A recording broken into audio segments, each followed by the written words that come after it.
আজ শুক্রবার ৭ ফেব্রুয়ারি ২০২৫, ২৪ মাঘ ১৪৩১ বঙ্গাব্দ, ৭ সাবান ১৪৪৬ হিজরি। জানিয়ে দেব আজকের দৈনিক ইত্তেফাক পত্রিকার শিরোনামগুলো। দেশ জুড়ে আওয়ামী লীগ নেতাদের বাড়ি ও অফিস ভাঙচুর, আগুন। আব্দুল হামিদ, মঈন আহমেদ, ওবায়দুল কাদের, তোফায়েল আহমেদ, হাসানাত আবদুল্লাহ, শামীম ওসমানের দাদাবাড়ি সহ বিভিন্ন ভবনে হামলা ও আগুন লাগিয়ে দেওয়া হয়। ৩২ নম্বরের বাড়ি ধ্বংসস্তূপ, গতকালও জ্বলছে সুধা সদন। বিক্ষুব্ধ ছাত্র জনতা গতকালও ধ্বংসস্তূপ ঘিরে অবস্থান করে। সন্ধ্যায় গরু জবাই করে ভুরিভোজ, আওয়ামী লীগ সন্দেহে ২ জনকে পিটুনি।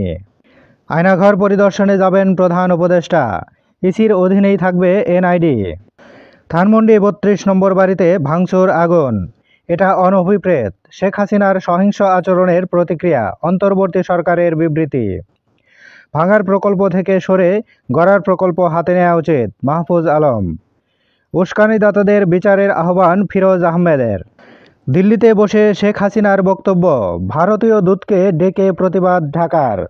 শেখ হাসিনাকে বিরত রাখার জন্য অনুরোধ জানানো হয়েছে, পররাষ্ট্র উপদেষ্টা। ষড়যন্ত্রের অভিযোগে অভিনেত্রী শাওন ও সোহানা সাবা আটক। শাওনের জামালপুরের বাড়িতে আগুন। প্রতিদিন দৈনিক পত্রিকাগুলোর শিরোনাম জানতে লাইক, কমেন্ট এবং সাবস্ক্রাইব করুন। 7 ঘন্টা পর শাহবাগ ছাড়লেন শহীদ পরিবারের সদস্যরা। সড়ক বন্ধে মানুষের ভোগান্তি। সার্বিক পরিস্থিতির জন্য হাসিনা দায়ী, জামায়াতে আমির। বিচার বিভাগ সংস্কার কমিশনের সুপারিশ, বিচারকের রাজনৈতিক দৃষ্টিভঙ্গি অসদাচরণ হিসেবে গণ্য হবে। দিনাজপুরে অনুষ্ঠিত হলো সেই প্রমিলা ফুটবল টুর্নামেন্ট। ট্রাম্পের পরিকল্পনায় সায় ইসরায়েলের, সেনাবাহিনীকে প্রস্তুত থাকার নির্দেশ। মার্কিন সেনা মোতায়েনের দরকার নেই, ট্রাম্প।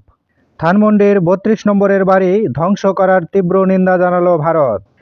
শেখ হাসিনার বিদেশ ভ্রমণ ও ডক্টরেট ডিগ্রি অর্জনে অর্থ অপচয় তদন্ত করবে দুদক। পাকিস্তানের পররাষ্ট্রমন্ত্রী এপ্রিলে আসতে পারেন, তৌহিদ হোসেন। লিবিয়ায় নৌকাডুবিতে নিহতের বড় অংশ বাংলাদেশি।